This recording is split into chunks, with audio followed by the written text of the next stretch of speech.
for everyone. So the easy speech for me to give, the one in my heart I really want to give, would be to tell you about all the incredible opportunities before us. Just this morning I was at Moorfields Eye Hospital. They're using artificial intelligence to build a model that can look at a single picture of your eyes and not only diagnose blindness, but predict heart attacks, strokes, or Parkinson's. And that's just the beginning. I genuinely believe that technologies like AI will bring a transformation as far-reaching as the Industrial Revolution, the coming of electricity, or the birth of the internet. Now, as with every one of those waves of technology, AI will bring new knowledge, new opportunities for economic growth, new advances in human capability, and the chance to solve problems that we once thought were beyond us.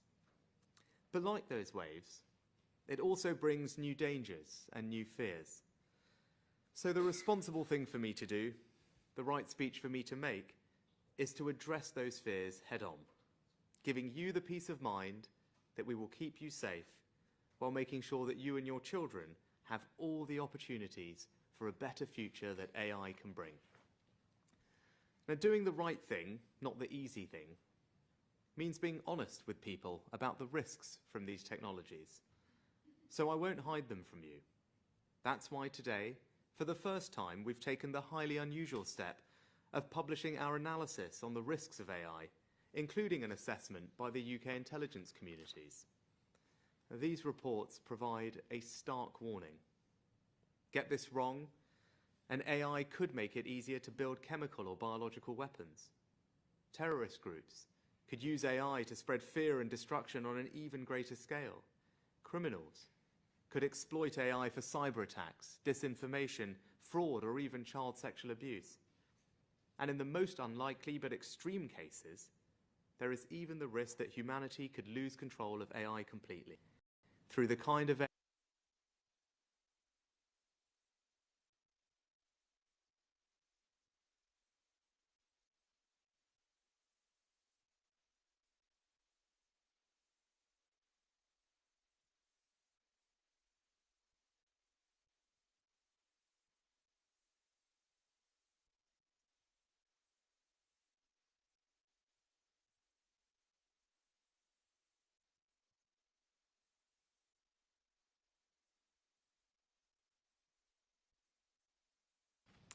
But however uncertain and unlikely these risks are, if they did manifest themselves, the consequences would be incredibly serious.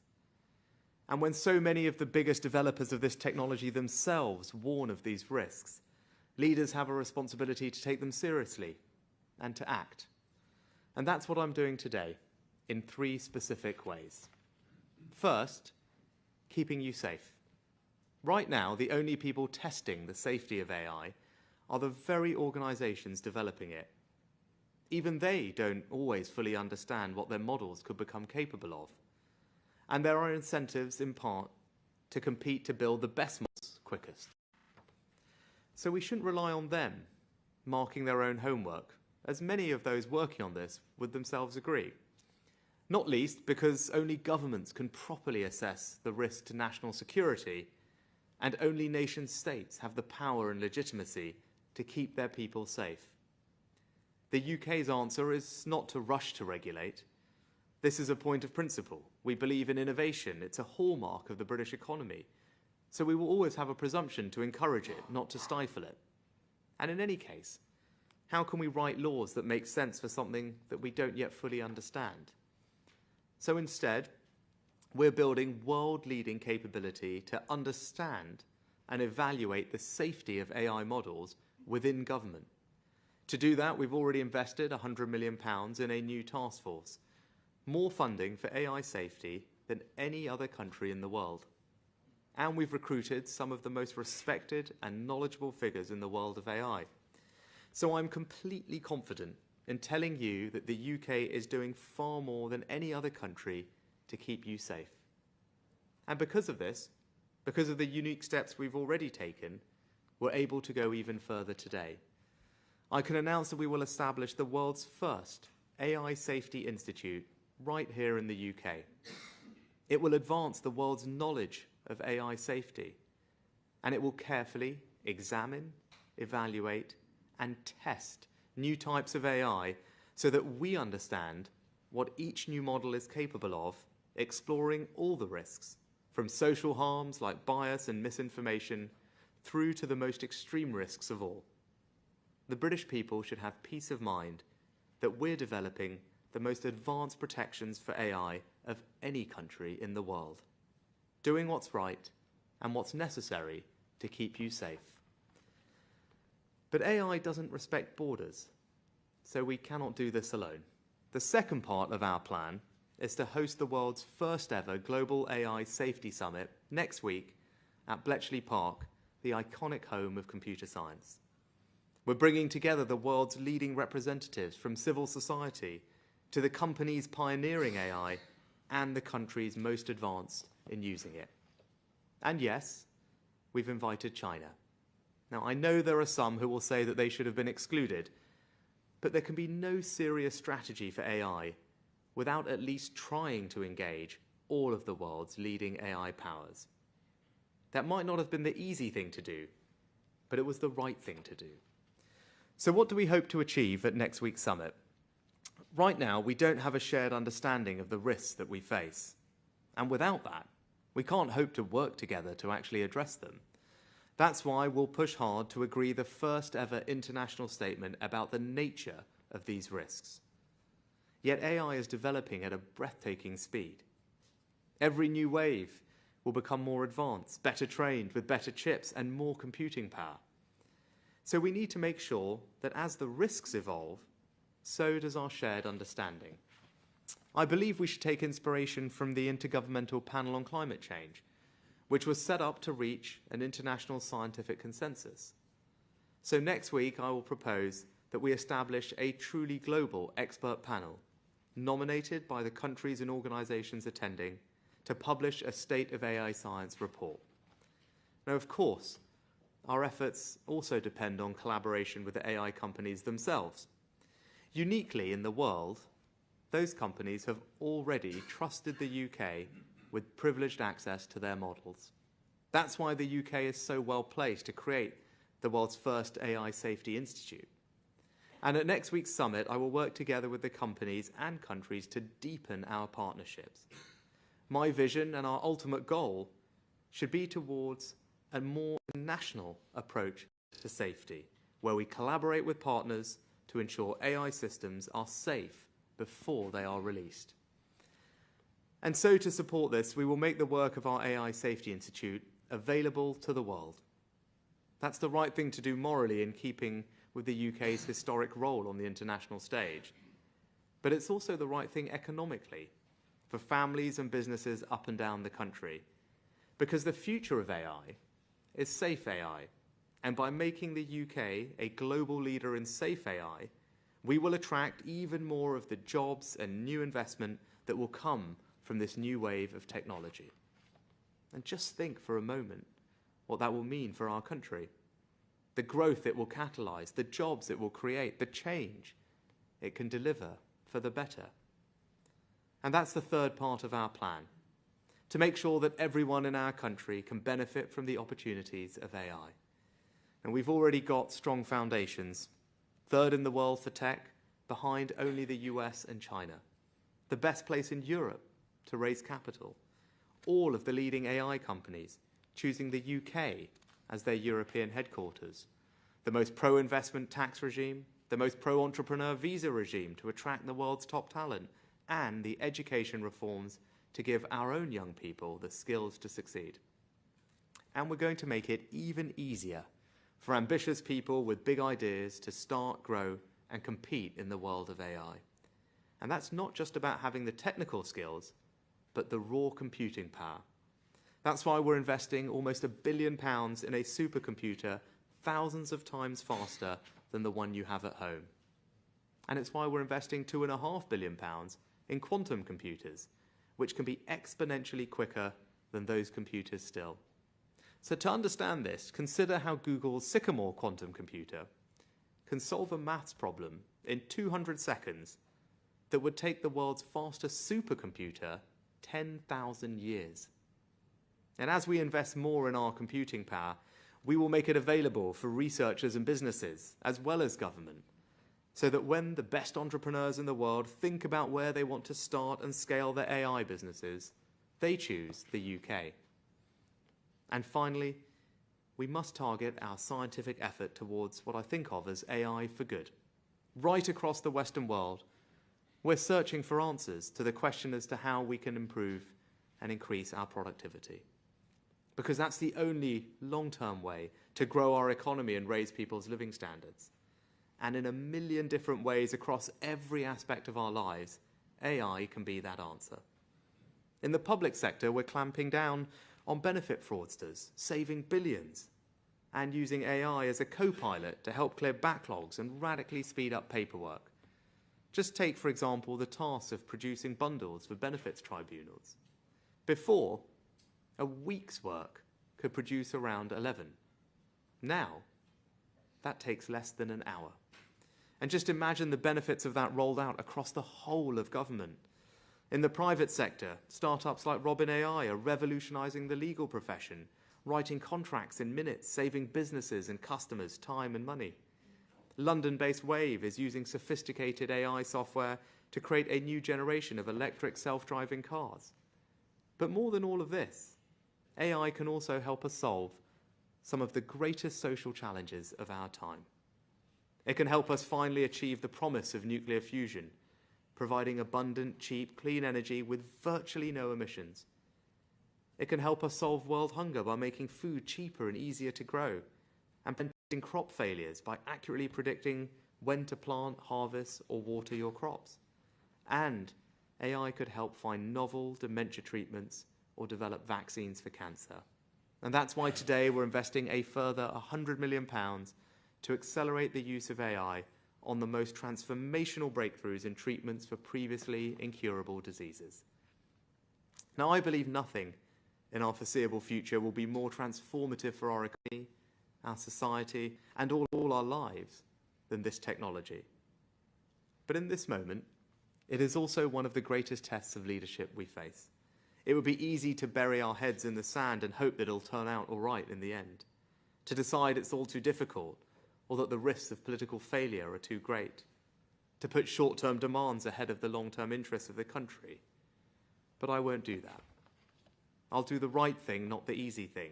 I'll always be honest with you about the risks, and you can trust me to make the right long-term decisions, giving you the peace of mind that we will keep you safe while making sure that you and your children have all the opportunities for a better future that AI can bring. I feel an extraordinary sense of purpose when I think about why I came into politics, frankly, why almost anyone comes into politics. It's because we want to make life better for people, to give our children and our grandchildren a better future. And we strive hour after hour, policy after policy, just trying to make a difference. And yet, if harnessed in the right way, the power and possibility of this technology could dwarf anything any of us have achieved in a generation. And that's why I make no apology for being pro-technology. It's why I want to seize every opportunity for our country to benefit in the way that I'm so convinced that it can. And it's why I believe we can and should look to the future with optimism and hope. Thank you.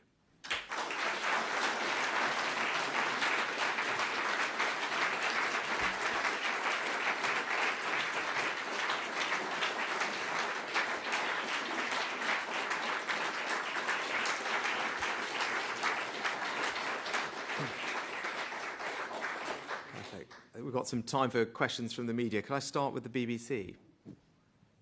Hi there, Zoe Kleinman. Prime Minister, you mentioned lots of scenarios there that will sound very scary to lots of people. But I think for many, the threat that's closest to home is jobs. You mentioned yourself AI tools doing administrative tasks that have traditionally been done by humans. What support will there be for the many people who are going to be caught up in the jobs disruption before new AI-focused careers come along? Thanks, Zoe. Now, I get people will be anxious about AI for all sorts of different reasons, and that's why I'm giving this speech today and why we're taking the actions that we are to give people the reassurance that we are going to be able to keep them safe and ensure that our country can actually benefit from AI and something that our children and grandchildren will enjoy a better future as a result of. Now, when it comes to jobs, the first thing to note that AI is already actually creating jobs in our country, employing around 50,000 people in new companies all around the country, doing amazing things, and will continue to be a fantastic place for that type of innovation to take place, for those jobs to be created. And I think also it's important to recognize that AI doesn't just automate and take people's jobs. A better way to think about it is as a co-pilot. So for someone doing a job, what AI can do is provide assistance to that person so that they can do their job better, focus on one particular part of it and have AI do some of the more mundane bits. And actually that's what we're seeing in the welfare example that I gave, where our caseworkers get benefits from AI as someone who's helping, or the AI is helping them to do their casework, put things together so they can do that job far faster, more productively, crack through the backlogs, or identify more benefit fraud. And so thinking about it more as a co-pilot, I think can hopefully reassure people that it's not in the way that you describe or people worry about. I think that the other thing is, as with all technologies, they change our labour market. I think over time, of course, they make our economy more prosperous, more productive, they create more growth overall, but it does mean that there are changes in the labour market. There's a study from MIT a few years ago that pointed out that at the time that they did this study, something like, I think 60% of all the jobs in the US actually didn't exist 50 or 60 years beforehand. So it's hard to predict the exact evolution of everyone's job, but what we can do in government is make sure that we have a world-class education system. That is the best way that I can ensure that everyone in our country can benefit from not just AI, but everything that comes our way, that they can have a fulfilling future. At the conference, I set out some reforms to our post-16 education system, introducing an advanced British standard that will bring together technical and academic education under one high-quality standard, ensure that our young people all have the basics of maths and English all the way through to 18, bringing us into line with most other of our international peers. And we need to make sure that people can train at any stage in their life. So we're reforming our student finance system with something called the lifelong learning entitlement, so that it's not just about going to university at 18, it's about maybe doing an apprenticeship when you're younger, and then at some point later in your life having access to a student loan to support you to pick up new skills, to go bounce on to your second or third career. So if we can create a world-class education system, then we can ensure that whatever happens in the world, our young people can grow up and know that they're going to have fantastic careers, fantastic jobs, and can provide a better future for their families. And I think that's what I can do to give people that reassurance. Next, can we go to ITV? Prime Minister, if the risks to humanity are as great as your officials say, you mentioned it aiding the development of chemical weapons, for example, shouldn't we at the very least slow down AI development, at least long enough to understand and control the risks? Or do you think your new task force can keep up with the pace of development? And what will they actually do if they do find any potential issues? And a very quick second question, if I may. Given the situation in Gaza and that it continues to escalate, you've called for humanitarian pauses so that aid and basic utilities can get into the region. But overnight, Israel's Prime Minister has said that he is preparing for a ground invasion. Will you stress your desires directly with him? And are you concerned that he might ignore you? So look, firstly, on these risks, and now that's why we've taken the step of publishing reports today to give people honesty and transparency about the risks that we see. And one of those is that there are potentially increased risks to safety and security, because what AI does is enhance the ability of bad actors to do bad things. But that's why we're also taking the other steps that I announced, being, I think, a leader anywhere in the world for developing the expertise that we need in government to identify those risks, understand them, and make sure that we can mitigate against them. We already invest far more in AI safety research than any other country in the world. That's what our task force, chaired by Ian, who's here, is doing. And Ian will be able to tell you afterwards, we've been able to attract some of the world's best and brightest people to come and work in that task force because they can see that what we're doing is world leading. So that should give everyone the reassurance that we're ahead of the curve on this, identifying, evaluating, examining what might be coming down the pipe and making sure that we're protected against it. I think the other thing to say is, look, there is debate about whether these risks will manifest at all, and indeed over what time frame. And you can see that debate in the community of AI experts and researchers. But my view is even if there's uncertainty, the risk could be potentially significant, so it's right that we take all the steps necessary to protect people and keep them safe, and that's what we'll continue to do. So the AI Safety Institute is a good example of that. The summit next week is a further example of that, because we can't do this without working collaboratively with other people, and indeed the companies, which is why it's so crucial that they're involved in the summit next week. Because what we can't do is just put our heads in the sand, as I said, and think that this can either be ignored or that it will just stop happening. You know, it's not going to stop. AI doesn't respect borders. And so what is the right approach for us is to just be ahead of it in developing, as I said, the expertise and capabilities to understand the risk and then mitigate against them. With regard to the situation in Israel and Gaza, I know I said for a long time, I've said consistently that we defend Israel's right to defend itself, to protect its people, to act against terrorism. And the UN Charter is very clear on that. And we've also consistently urged the Israelis to follow international law. That's something that I've always pressed with the Israeli Prime Minister, and indeed on my visit to the region last week. And we're doing absolutely everything we can in the UK to get humanitarian aid into the region. I think that's important. People should feel pleased about the role that the UK is playing. We've doubled the amount of financial aid that we provide. A flight took off yesterday, an RAF flight going to Egypt, carrying something like 75,000 tons of aid, which can make an enormous difference. And, you know, alongside, we also want to try and get our British nationals out of Gaza, for the hostages to be released. And we recognise that for all of that to happen, there needs to be a safer environment, which of course necessitates specific pauses, which are distinct from a ceasefire. And that's why we supported the resolution at the United Nations yesterday, which among many other things mentioned that. Can I next go to Sky? Thank you, Prime Minister. In order to ensure people of their safety, will you compel big tech companies to make, or AI developers in general, will you compel those companies to make the code of their models available and the training data to people working at the AI Safety Institute? Otherwise, we can't really know what those models are capable of. And secondly, given what's in those reports, is it fair to say we know enough already to call for a moratorium on artificial general intelligence, something that's capable of multiple tasks as well as a human? Would you back a moratorium, a ban on AGI? Yeah, thanks, Art. So, look, on your second question, I don't think it's practical or enforceable. And as a matter of principle, the UK has rightly been an economy, a country, a society that has encouraged innovation for all the good that it can bring. And I think that is the right approach. Now, it's perfectly consistent alongside that to do what we're doing, which is to invest heavily and in advance of others in protecting ourselves against the risks that might be there. You mentioned some specific practical ways that we can do that. Those are all the types of conversations that we need to have with the companies. And that's why it's so important at the summit next week. We're involving not just countries, but we're involving all the leading AI companies and researchers and policy experts to have those conversations, as I said in my speech, about how not only we can develop a shared understanding of the risks, make sure that we then have the capability to evaluate them and examine them, because right now, largely that expertise exists within the companies. That's obviously not appropriate for them to mark their own homework. We need to be able to do that ourselves, and we're building that capability with the experts that we're hiring.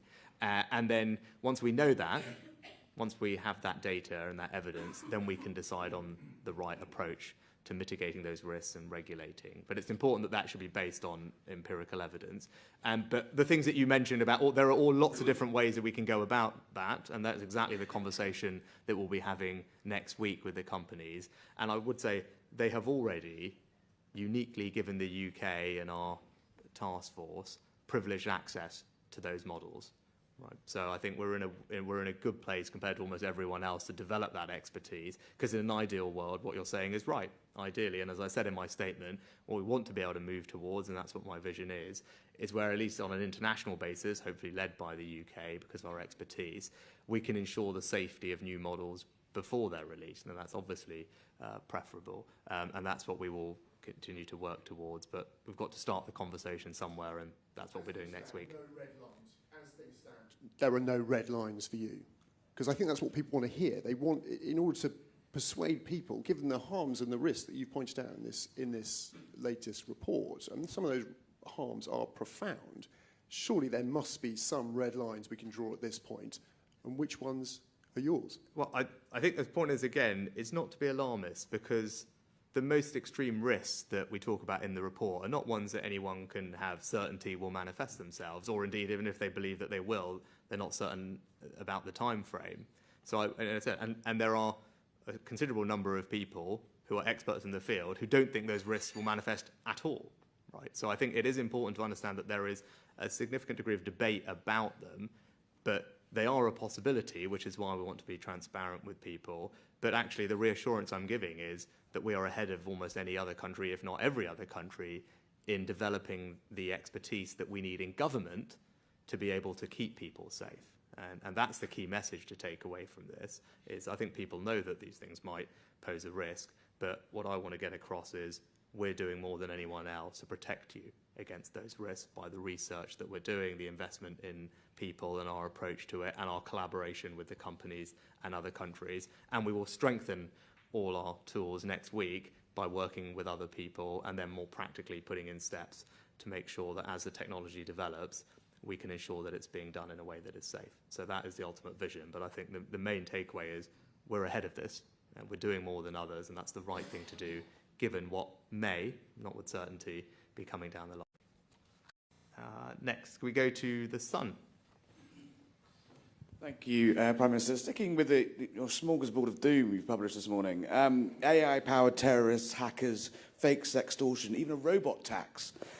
You say we shouldn't be losing sleep over this stuff. If not, why not? And which AI threat is keeping you up most, worrying about at night? And if I may, your deputy this morning said that the UN Secretary-General should withdraw his comments justifying Hamas's slaughter of 1,400 Israelis. Do you agree those comments should be withdrawn? And do you agree with Oliver Dowden that the UN has an anti-Israeli bias? Thank you. So I think our position on the situation has been clear from the beginning, and there's one person responsible for what happened, and that's Hamas. And they perpetrated an appalling act of terrorism which has harmed very many people and caused untold suffering, and they alone are responsible for that. And we've made that very clear in all our public statements, and indeed at the UN, and indeed in the resolution that we supported yesterday. But I was going to slightly push back on your characterization, Harry, and I think actually we shouldn't do it in the way that you described, because whilst there are potential risks, and that's why it's right that we're transparent about them, it's worth, again, recognizing the incredible benefits that this technology is already bringing and will continue to bring.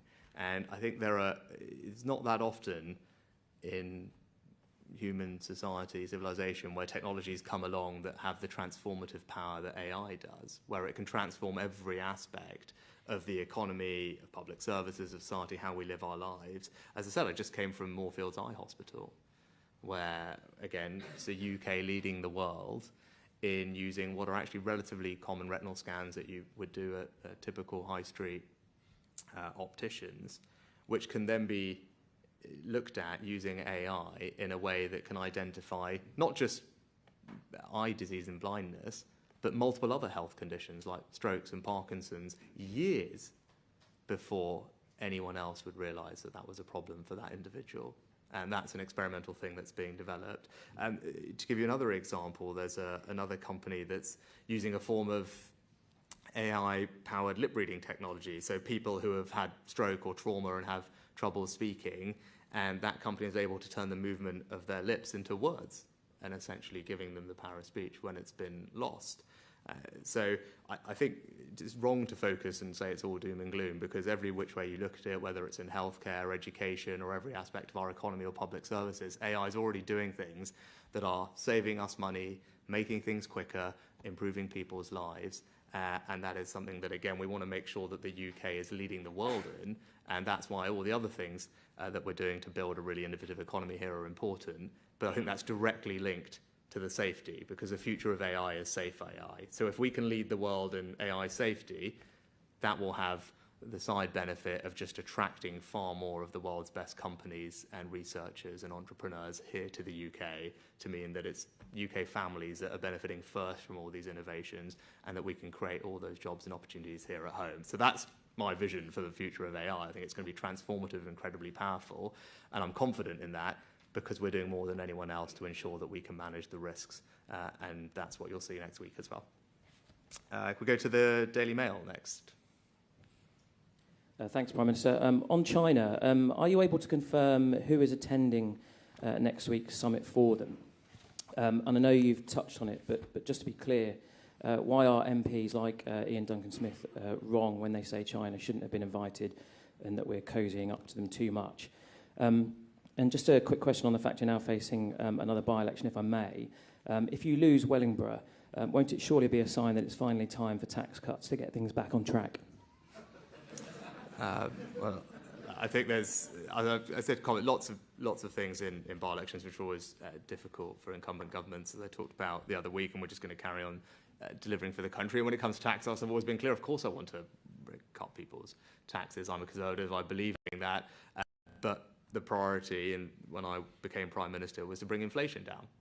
And as I said then, and the biggest tax cut we can deliver for the country is to halve inflation, because it's inflation that makes people poorer, pushes up the prices of things, eats into your savings. And that's very much following in the tradition of Margaret Thatcher and Nigel Lawson. And I believe that is the right economic policy. And as I said, as we bring inflation down, and then is the time to look forward. And of course, I want to deliver a lower tax economy for the country. And I'm confident that we will. But first, we have to make sure that inflation is brought down. And with regard to China, look, I can't say with 100% certainty that China will be there, but I do believe that it's absolutely the right thing to have invited them. AI, China is, unquestionably the world's second AI power behind the US. That's just a fact when you look at the amount of research, investment, and activity that's happening there. And AI doesn't respect borders. So if you're seriously trying to address this issue, then it's right to try and engage with the world's leading AI powers. It doesn't mean that it's going to be successful, doesn't mean you're going to agree on everything, but you should certainly try and engage with them, because a proper solution to AI over time is going to require an international solution. And whether China attends is obviously up to them. And as you said, it's not an easy decision to invite China, and there'll be people who disagree with it, but I do believe it's the right thing, and it's very consistent with our foreign policy strategy that we published earlier this year, which is to protect ourselves against threats that other countries, whoever they are, may pose to us, align ourselves in our approach with our allies, which when it comes to China, we are completely in lockstep with our closest allies like America, like Australia, like Canada, like Japan and others in our approach to China. And thirdly, to engage where it makes sense. When you're tackling global issues, whether it's climate change, pandemics, or indeed AI, those problems require international collaboration, and the sensible, practical thing to do if you're protecting yourself where you need to and you're aligned with your allies is to engage where it makes sense, and that's our approach. All right, next, can we go to the iNews? Thank you, Prime Minister. You talked a lot about building the expertise and building the sort of long-term structures. You haven't really talked about whether your government is actually going to regulate. Are you planning to pass specific regulations? Will there be an AI bill or similar in the King's speech? Or is what you're saying today that it's too early to do anything like that? And specifically on the details of that regulation, does the government remain committed to this idea of responsible scaling, whereby you sort of test models after they've been developed for whether they're safe enough? Or is it time to start thinking about how you intervene to stop the most dangerous models being developed at all? I'd say on your second question, that's what we touched on before. Clearly, the future vision would be one where you can ensure the safety of things before they're released. And obviously, these things are iterative, and that's why close collaboration with the companies themselves is important. That's why it's important that they're a key part of the summit next week. And as I said, I think we're fortunate, almost, I think, uniquely, being the country where the large models have shared access with us before anyone else, which I'm very grateful to them for, and it's been a very constructive engagement so far. Now, on regulation, I think we shouldn't be in a rush to regulate for a couple of reasons. First of all, is just principled one, is because our economy and our approach historically has been to encourage innovation, because I think it brings benefits for the most part. So I think in general that's the right approach. But also, secondly, it's hard to regulate something if you don't fully understand it. Right? That regulation should be based on empirical evidence, and that's why the right sequencing for this is what we're doing, which is to invest heavily, and more so than anyone else, in developing the capabilities in government to understand those risks. That's why the AI Safety Institute, building on the work of the task force, is so important. And as we then understand what the risks, if they manifest themselves, then we'll be in a far better place to figure out what is the appropriate action to take at that moment, because it will be based empirically on findings that we have made. Because when you're dealing with something that is so fast-moving and indeed not fully understood, even by the people who are developing the technology themselves, I think it's hard to stand here and say, well, this is precisely the best way to regulate it. So I think first to build the understanding, and then we can maintain our pro-innovation approach, and then move to something more practical down the line when we know exactly what we're dealing with. But look, we have published a AI regulation white paper in spring of this year, which set out some cross-cutting principles that we think are important to us, and Michelle is championing that work, and that's been a very good conversation and engagement with the industry. And again, that's one of the reasons why I think the world looks to us to do this, because we as a country get this right. We tend to take a principles-based, proportionate approach to regulation that protects the things that we need to protect, whilst allowing the maximum amount of innovation to happen here. That is the hallmark of the UK. That's why we have such successful innovative sectors in technology and life sciences and financial services, and we need to not lose that as we think about AI. So that's why I think our approach is absolutely the right one for the country. Next, we go to the Telegraph. Thank you, Prime Minister. Can I ask, what's your take on the prospect of a robot tax to protect jobs from rapid automation? Is that something you would consider? And just very quickly on Gaza, if I may, what is the plan for evacuating British citizens who are trapped there? So I think on the second one, I think I'd probably refer to the answer that we had right at the beginning on the BBC. I think the right approach is to make sure that we have the world's best education system. And that's what we're doing with the reform to the Advanced British Standards, lifelong learning entitlement, doubling down on apprenticeships. Those are all examples of how to ensure that people can have fantastic opportunities in life with whatever's changing because of technology. Look, in terms of evacuating our nationals from Gaza, it's obviously a complex situation on the ground. There are around 200 that the Foreign Office is in contact with, that we have been for a while. And obviously that's been a feature of all my engagement in the region and on the phone with leaders, particularly in Egypt and in Israel. We're very keen to be able to bring them out and bring them home. What I can tell you is we've pre-positioned border force teams to Egypt so that, you know, if there is a possibility for our nationals to cross the Rafah crossing, we're ready to get them and bring them back. And I've had that reassurance as well from the Egyptian president that they will work with us on that. And so look, we stand ready to do that, but obviously, as you know, there's a lot of complexity on the ground around the Rafah crossing and the security situation there. So it's not something we can do immediately. But you know, when the moment arises, we'll be ready to take it quickly. And I think we've also, for those people that were in Israel and wanted to leave, you know, over the course of, I think, more than 15 different flights, military and charter, that we organised, have been able to take about 900 people out who wanted to leave, and those have now stopped because the demand has gone. So that was completed successfully. The travel advice in Lebanon, as you know, has changed, and there are still dozens of commercial flights that are leaving from there. So I'd urge people to just, in all cases, follow the Foreign Office travel advice, because it is a dynamic situation on the ground. But we'll obviously do everything we can to get our nationals out, and then particularly also in the West Bank, where there are a smaller number, but again, some have started to be able to leave, and we stand ready to support them as well. And then I think lastly, the Times.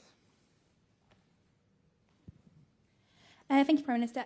A lot of the risks you've spoken about today are in the future, but there are a lot of risks now as well. We heard just yesterday that paedophiles, for example, are using AI to nudify children or de-age celebrities, and chatbots have been used to encourage crimes.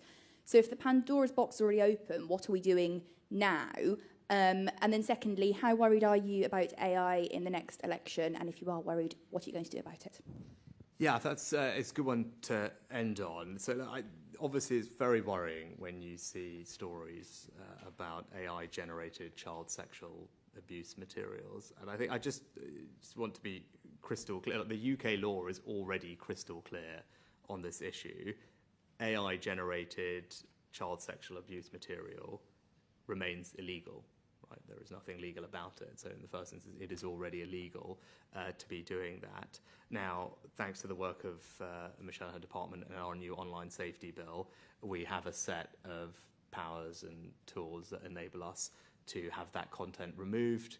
And obviously the bill gives us the power to fine companies when they're not complying with the regulation. So again, that bill is, I think, world leading. We're ahead of the curve and giving ourselves the power we need to deal with that type of material because it's awful, and this technology allows people to do new things with it, but we're ready to deal with it thanks to the law that we passed.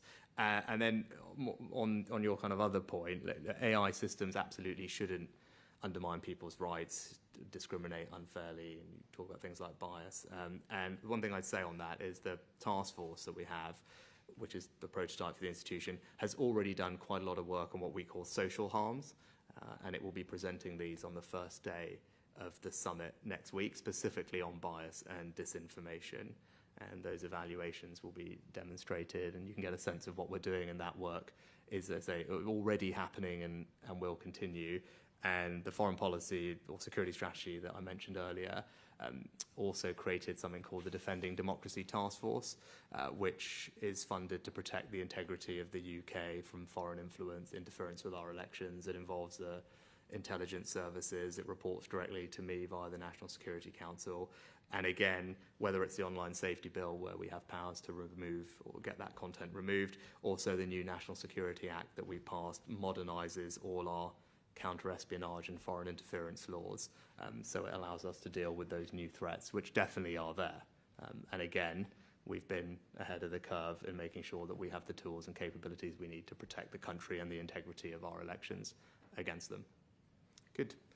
Thank you very much for your time.